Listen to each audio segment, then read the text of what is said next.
KJ's a Beast asked, kind of a similar question. Can I listen to heavy rock and still go to heaven? I listen to Skillet, which is a post-Christian rock band, but some of the lyrics are a little off-putting, like their song Monster.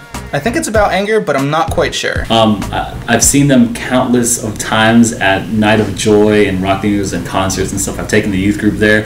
It's funny that you say Monster, because that actually is my favorite song by them. Here's what I mean by that. You have to be able to look into a song and look past like just the basic veneer of it, and see like the truth behind it.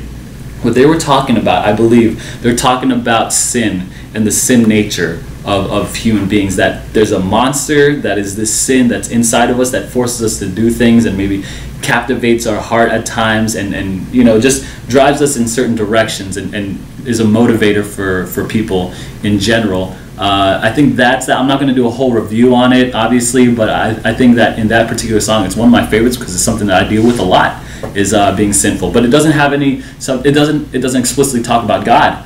So is it a good thing? Is it a bad thing? I think it doesn't have to explicitly talk about God for it to be true and reflective and honest. Now, my opinion about rock music or metal music in general is my same opinion about country music, that it could be used.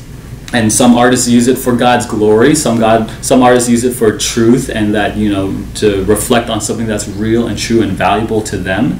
And that ends up sometimes diverting people away from God, and sometimes that ends up bringing people to God. And that metal music is just a genre. There's nothing sinful or wrong about it, and that Christians have, and I hope that Christians still continue to listen to metal and heavy metal and rock and all that, all the subgenres of rock.